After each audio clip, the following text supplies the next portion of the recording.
Channels Television's breaking news.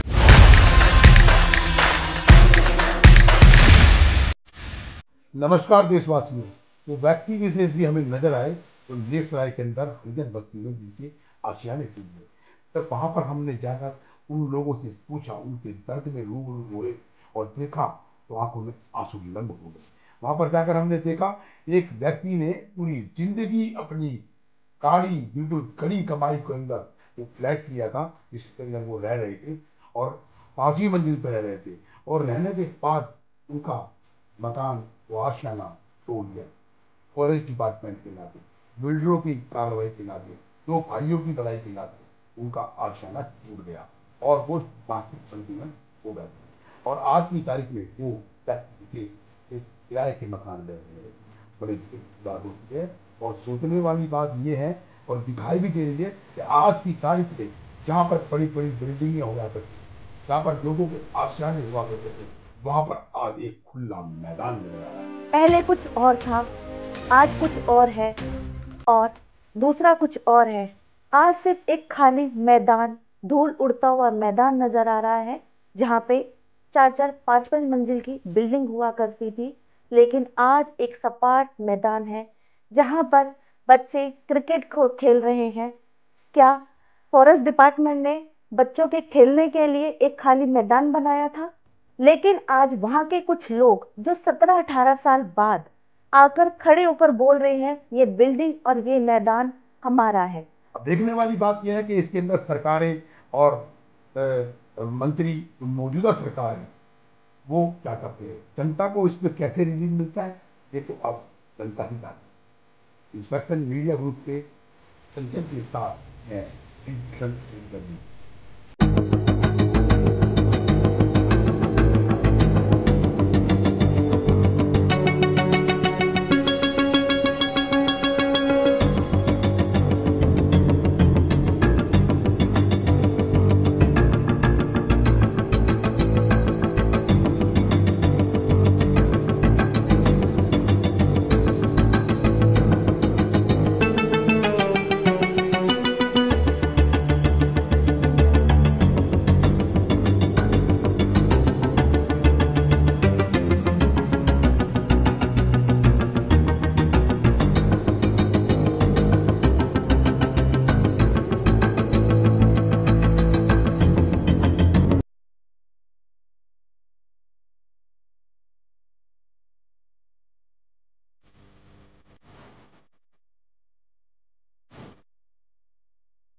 आज मैं पहुंचा हूं दिल्ली के नेपसराय के अंदर। नेपसराय में जहां पर डेमोनेशन हुआ और डेमोनेशन होने पर लोगों की स्थिति को देखकर हम हैरान हैं, दुख प्रकट करते हैं। इंस्पेक्शन मीडिया पूरा दुख प्रकट करता है कि देखने वाली बात सामने एक ये आई कि एक बुजुर्ग इंसान जो शरीर से बेकार हो चुके हैं, दिमागी उनको तकलीफ है और अपने होशो हवास में नहीं, लेकिन उनका भी आशियाना उस डेमोनेशन में चला गया। कहने में आया है कि भी ये एक मतलब हादसा है, लेकिन ये प्री प्लानिंग से फॉरेस्ट डिपार्टमेंट का किया हुआ एक खेल है। दिल्ली सरकार ने इसको संज्ञान में लिया भी और ना भी लिया और इनका आशियाना इनसे छिन गया। मैं सामने माता जी बैठी हुई हैं जिनका ये आशियाना छिना।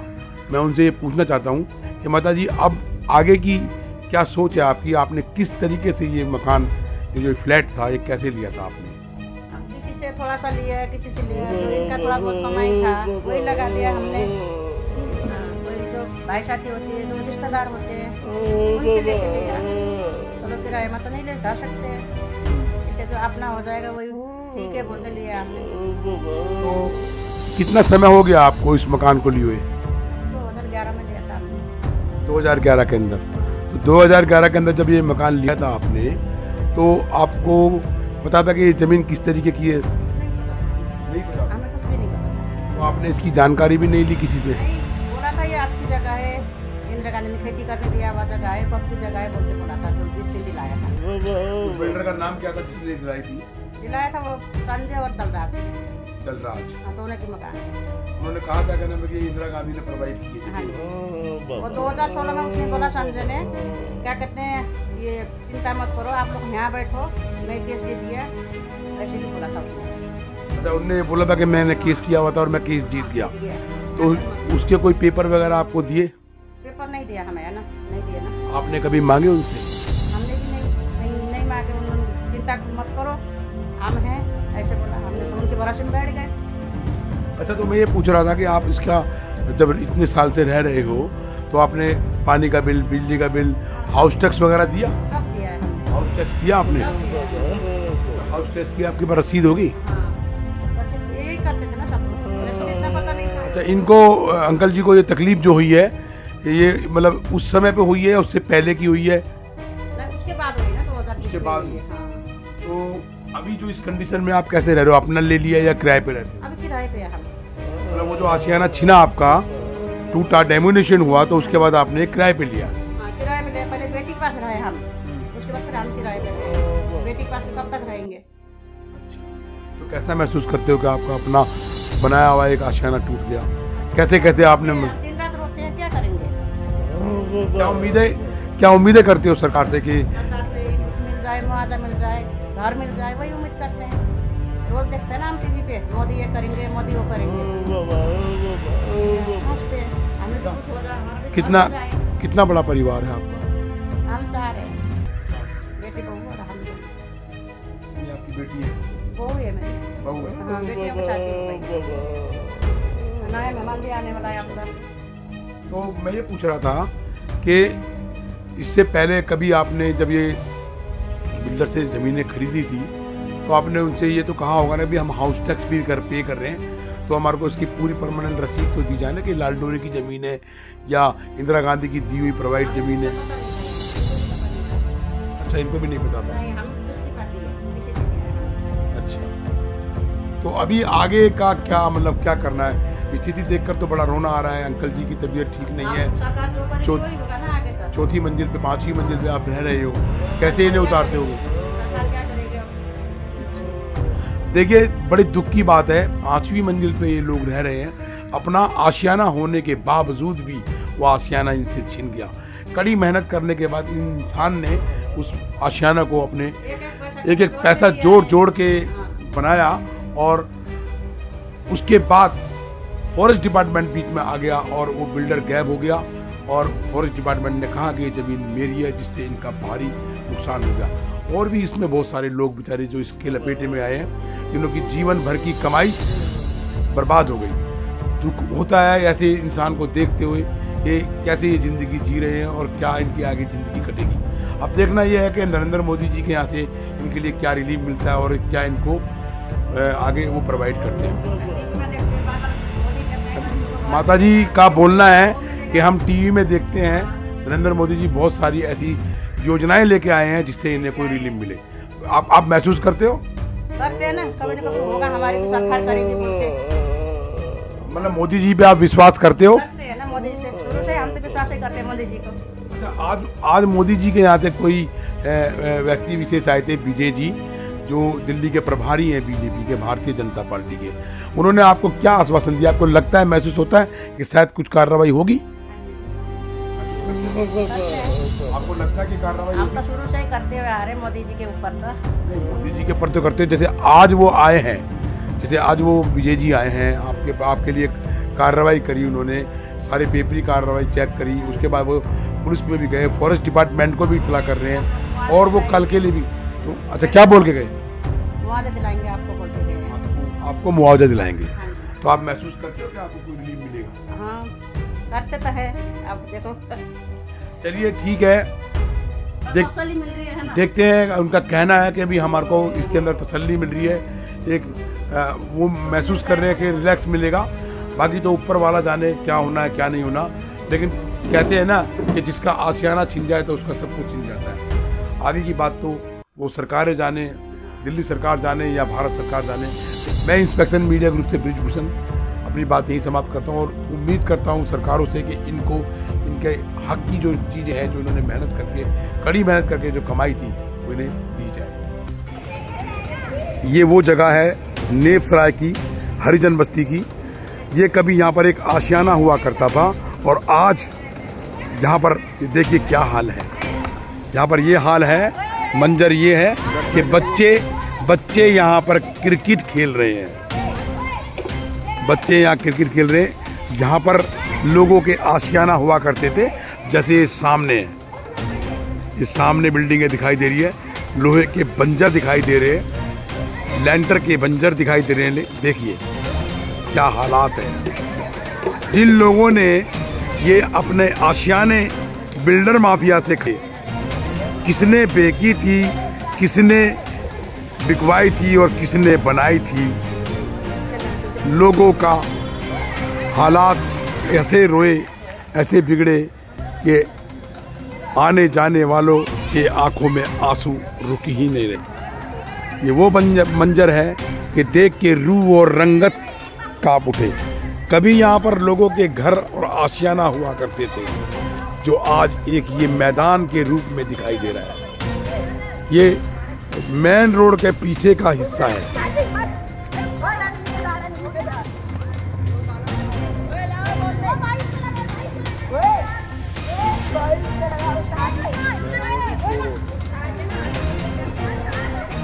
आज मैं नेपसराय के हरिजन बस्ती में खड़ा हुआ हूँ और उस जगह पर खड़ा हुआ हूँ जहाँ पर डेमोनेशन हुआ। ये वो जगह है जो मैं आपको दिखा रहा हूँ कि यहाँ पर लोगों के आशियाने हुए करते थे, लोग यहाँ पर रहा करते थे, लोगों के घर हुआ करते थे। और देखिए आज यहाँ पर एक ऐसी जगह पर तब्दील हो गया कि रोक के देखा जाए तो आदमी की आत्मा कांप उठे। ये सामने देखिए वो बंजर है जो सामने दिखाई दे रहा है। ये सामने जो दिखाई दे रहा है ये वो बंजर है कि जब डेमोनेशन हुआ तो पीस पे पूरे को तोड़ा गया। और सामने की तरफ जो दिखाई दे रहा है ये जो लोहे के जो TNN के वो लैंटर के वो दिखाई दे रहे हैं, इतना ये छोड़ दिया गया। इसमें भी कुछ लोग कहते हैं कि भाई ये तो हमारा है, जबकि फॉरेस्ट डिपार्टमेंट ने चैलेंज करता है कि ये हमारा है। और जब ये लोकल लोग कहते हैं कि जी हमारा है और टूट रहा है, तो फिर फॉरेस्ट डिपार्टमेंट क्यों कहता है कि भाई ये मेरा है।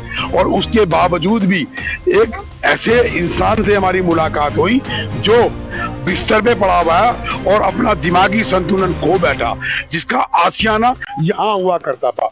वो जो लाल रंग की गुलाबी रंग की जो छत है उसके बिल्कुल सामने। तो बड़े दुख की बात है, बड़ी हैरत की बात है कि यहाँ के लोगों के आशियाने छीने। मैं पूछना चाहता हूँ यहाँ के कुछ भाइयों से कि ये जो घटना घटी है इसके अंदर कितने लोग थे और कितने लोग अभी ऐसे हैं जो भय की और डर की जिंदगी जी रहे हैं। ऐसे जी हमारी जो शुरुआत होती है अभी 2024 में हम खड़े हुए हैं और अभी अक्टूबर में हमारा क्या था अपना अष्टमी थी। अष्टमी के दिन हमें पता लगा यहाँ पे बुलडोजर आके खड़े हो गए, सब लोग घरों में पूजा हो रही थी और भंडारा अपनी गली के अंदर भंडारा का भी आयोजन किया गया था। उसके साथ साथ बुलडोजर लाके खड़े किए और पता लगा कि बिल्डिंग को तोड़ने के लिए आए हैं। सब लोग आपदापी में सब लोगों ने अपना अपना सामान इधर उधर निकालना शुरू किया, भागदौड़ शुरू हो गई। सारा त्योहार पूरा का पूरा त्योहार बेकार हुआ। उसके साथ साथ दिवाली आई, करवा चौथ आए, जितने भी सारे त्योहार आए सब लोग एक तरह से ये मान के चलिए कि मातम में गुजरे। मतलब सब लोग किसी हालत में नहीं थे। पीछे की बिल्डिंगों की हालत देख के हमें लगता ही नहीं था। इसमें तकरीबन 80 से 90 परिवार इसमें यहाँ पे फ्लैट थे। आपको कोई इसके ऊपर ये जो हुआ है इसके ऊपर कोई नोटिस दिया था? इससे पहले हफ्ते भर का नोटिस दिया कि आपको तुरंत इसको खाली करना है। ऐसा मतलब उन्होंने केवल उन्होंने बोला कि आप इसमें जल्दी से जल्दी अपना सामान आप में अपना निकालिए और हम अभी इसको खाली करेंगे और इसको तोड़ना है बिल्डिंग को। हमें सुनने में आया कि ऐसा मौका ही नहीं दिया कि वो अपने घरों का सामान निकाल ले। तो और उसके बावजूद भी जब ये तोड़ फोड़ मची यहाँ पर, तो उसके अंदर यहाँ के लोकल क्रिमिनल लोगों ने इसके जिन लोगों के सामान से बाहर नहीं निकाल पाए, जो अपने घर को छोड़ के कई रिश्तेदारी में या कई अदर स्टेट में गए हुए हैं, उनके सामानों के साथ भी लूटपाट की गई। क्यों ये बात सच है? ये आप बिल्कुल सही कह रहे हैं। जिस समय यहाँ पे तोड़फोड़ मतलब अफरा तफरी का एकदम माहौल बन गया चारों तरफ में, यहाँ पे बिल्डोजर खड़े थे और सब लोग अपना अपना आशियाना बचाने के लिए बचे हुए थे। सबका सामान, कुछ कोई सामान कहीं से लेके निकाल रहा है, कोई कहीं से निकाल रहा है। यहाँ पे तो ऐसा देखने को मंजर लग रहा था कि ये 1947 का जो मंजर है, अपना पार्टीशन हो गया है और सब लोग अपने सामान को बचाने के चक्कर में इधर से भाग रहे हैं। यहाँ पे लगभग सैकड़ों ट्रक यहाँ पे उस समय में देखने को मिल रहे थे, सब अपना सामान उसमें भर रहे थे। और कुछ परिवार ऐसे थे कि जो अपना सामान निकाल रहे थे, लेकिन कुछ मौका पर लोग भी साथ में खड़े हुए थे, उनका कुछ सामान अंदर में पड़ा हुआ था, जो कि यहाँ पे जो कश्मीर से रहते हैं या अपने दिल्ली से बाहर रह रहे हैं, उन परिवारों का भी काफी सामान इसके अंदर 20 लाख का। ऐसे वो कौन से लोग थे जो अपने आशियाना को छोड़ के बाहर गए हुए थे? उनका कुछ अता पता लगा? उनको महसूस हुआ कि उनका घर नहीं रहा? बाद में जब उन्होंने आके देखा कि इस प्रकार का, उन्होंने बिल्कुल, उनके तो रोंगटे खड़े हो गए।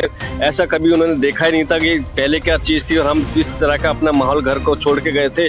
आके देखा सारा टूट फूट का माहौल और सारा टूटा फूटा, मतलब अपनी बिल्डिंग पड़ी थी, सारा सामान अस्वस्थ पड़ा हुआ था। और उनको जो सामान था वो बिल्कुल वहाँ से मतलब था नहीं, गायब। अभी एक बुजुर्ग आदमी है, बीमार की अवस्था में, वो 5वीं मंजिल पे रह रहे हैं। उनके बारे में आपको शायद जानकारी होगी, आपको जानकारी होगी। 5वीं मंजिल पे भी, और यहाँ पर भी उनका 5वीं मंजिल पे घर था। बिल्कुल आप सही कह रहे हैं। हमने जब फॉरेस्ट डिपार्टमेंट के लोग आए, हम उनसे आग्रह किया था और उनकी लगभग 1 साल पहले ही ब्रेन की हेमरेज हो गया था, सर्जरी हुई। उनको मैं खुद अपने हाथों से उठा के उनको हॉस्पिटल तक छोड़कर आया। मतलब एक ऐसी स्थिति हो गई थी उनकी। और जो वो आए, जहाँ पे 3 सर्जरी हो चुकी थी, वो किसी भी व्यवस्था में नहीं था कि हलचल वो कर सके, हाथ पैर भी हिला चुके। लेकिन ऐसे लोगों के, मतलब उन्होंने किसी प्रकार की कोई परवाह न करते हुए उन्होंने कहा कि हमें ये मकान बिल्डिंग तोड़नी है, आप जितना जल्दी हो सके अपना सामान जल्दी से जल्दी बाहर निकालिए। और हमें किसी प्रकार की राहत नहीं दी गई। इसमें आप भी यहीं पे रहते हो भाई साहब? पीछे साथ में रहते। अच्छा, साथ में भी सुना कि डेमोलिशन की तैयारी की जा रही थी। और वहाँ पे भी 4 खसरे नंबर के नोटिस इशू कर दिए हैं। अच्छा, खसरे नंबर के नोटिस करें आपके पास? इससे पहले की शुरुआत में फर्द होती है, फर्द की है आपके पास कोई? फर्द नहीं है हमारे पास। 20 सूत्री कारम के अंतर्गत जो पर्ची मिली हुई है, वो 20 सूत्री कारम के जो हरिजन बस्ती कहलाती है, उसमें 1974 में जो 125 गज के प्लॉट कटे थे। बिल्कुल वो है आपके पास, बिल्कुल है। इनका कहना है कि 1972, 73, 74 के अंदर जो 125 गज की जो सरकार ने जमीन प्रोवाइड की थी ग्राम पंचायत के थ्रू, वो इनके पास है। वो आपके पास है? बिल्कुल है जी। आपका क्या कहना है? हमारा भी यही कहना है कि हमारे भी ये पीछे जो है 4 खसरों के नोटिस निकाले हैं और अचानक जो है 1 हफ्ते का टाइम दिया बस। और उसमें हमने बहुत ज्यादा रिक्वेस्ट की, फिर भी जो है मान नहीं रहे थे। रोज छाती पे आके बुलडोजर खड़े हो जाते थे। 3 दिन जो है रोज लगातार यही। फिर हमने उनका विरोध किया, भाई साहब को बुलाया इनको, और फिर जब उन्होंने मदद करी, फिर हम वहाँ फॉरेस्ट ऑफिस भी गए और LG और सब जगह गए, लेकिन हमारी सुनवाई नहीं हुई है। नहीं, अभी ये तो स्टेट गवर्नमेंट के अंतर्गत आता है। गोपाल राय जी इसके अध्यक्ष भी हैं आम आदमी पार्टी के, और फॉरेस्ट डिपार्टमेंट उनके अंतर्गत आता है। तो क्या गोपाल राय जी ने इस चीज के ऊपर कभी कोई संज्ञान लिया? सबके संज्ञान में बात दी है हमने। और इसमें हम जो है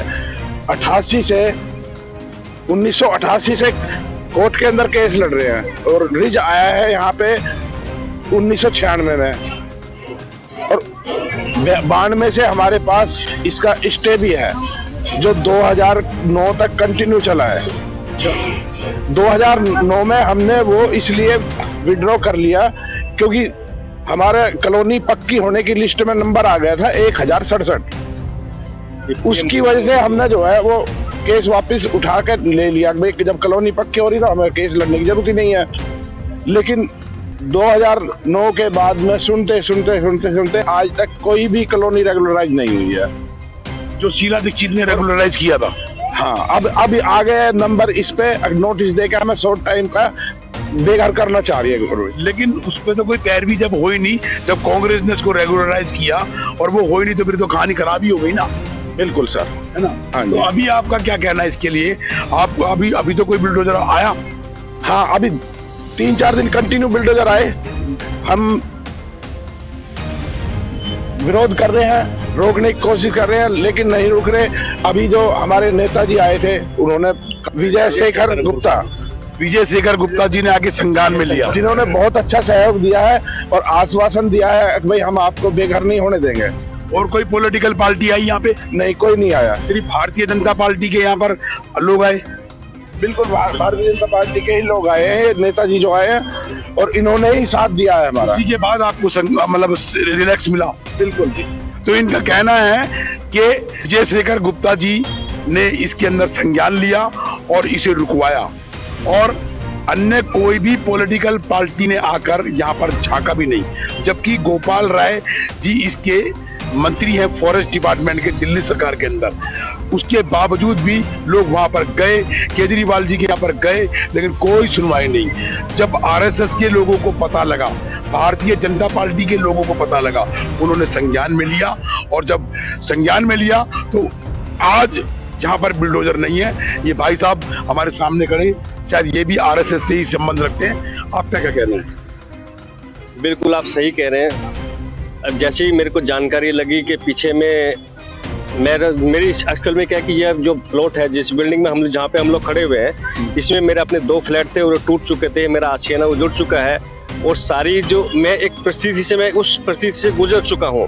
तो उन हालातों से मेरे को अच्छा एक संज्ञान रहा। मेरे को अभी आपके 2 फ्लैट थे? 2 फ्लैट थे, और मैं उस घटना से गुजरा हूँ, तो मेरे को उस अपने जो बीती है, तो मेरे को उसके बारे में बिल्कुल हकीकत से पता है। जब मुझे पता लगा कि यहाँ पे 4 खसरे अभी तुरंत यहाँ पे नोटिस आया है और उनको तोड़ने की जो व्यवस्था की गई है, तब मैंने भाई साहब से बात किया क्या कि मतलब इस तरह से अपने क्षेत्र में इस तरह की और दोबारा से घटना होने जा रही है, कृपया इस पे अगर हम कुछ इनकी मदद कर सकते हैं। तो विजय शेखर गुप्ता जी से बात हुई, हमारे संज्ञान में इधर पे तो तुरंत आए, और तुरंत आते ही उन्होंने जैसे ही उन्होंने आके देखा, उन्होंने तुरंत अपना पूरा जल्दी से जल्दी अपनी कार्रवाई प्रारंभ की। और हम सबसे पहले यहाँ पे उस कार्रवाई से आपको क्या रिलीफ मिला? जनता को इकट्ठा करके उनको अच्छे से उनको समझाया। उनके साथ में हम लोग सबसे पहले अपना मेहरौली थाने में गए, एसीपी से हमने वहाँ पे उनसे संपर्क किया, सारी बातों का उनके सामने से संज्ञान किया, और उसके बाद में फिर अगले दिन हम लोग फॉरेस्ट ऑफिस में उनके गए, वहाँ पे फॉरेस्ट से बातचीत की और उनसे सारी चीज़ों का संज्ञान में लिया कि ये मतलब परिवार है, उनको रिलीफ किया जाए। और जिस भी प्रकार से उनको रिलीफ देने की उन्होंने मतलब अपनी पूरी पुरजोर कोशिश की।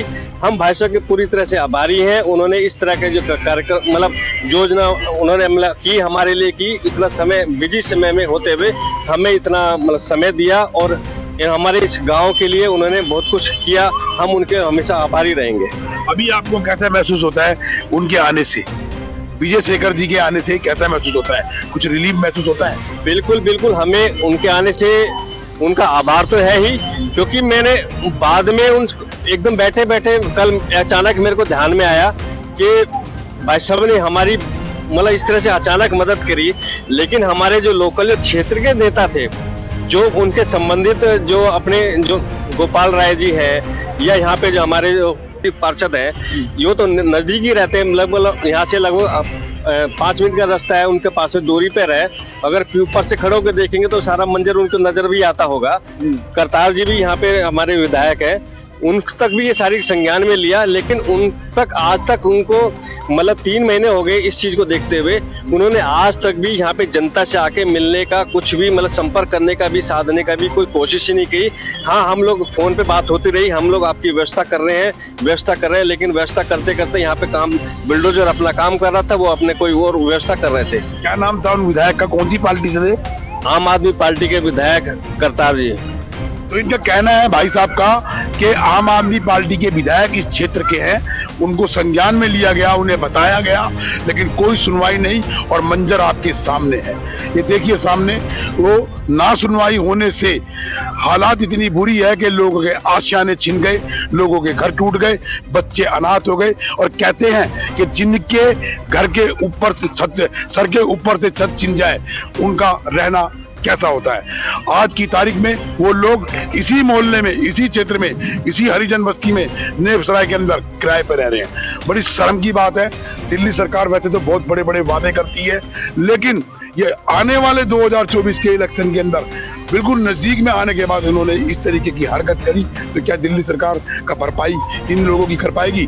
तो अमित शाह जी बोलते हैं उनके भेजे हुए लोगों ने इनकी मदद करी, जिनका नाम विजय शेखर गुप्ता जी है, और जभी से इनको रिलीफ महसूस हुआ और ये शांति महसूस कर रहे हैं। इंस्पेक्शन मीडिया ग्रुप से ये छोटी सी रिपोर्ट ब्रिजभूषण के साथ।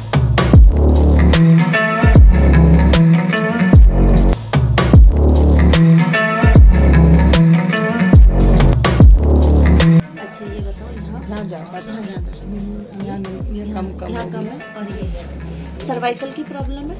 अभी मैंने चेक नहीं किया। राइट साइड में गर्दन में दर्द रहता है आपको पूरा, यहाँ से कमर से यहाँ से लेकर इतने हिस्से इतने में दर्द है आपका।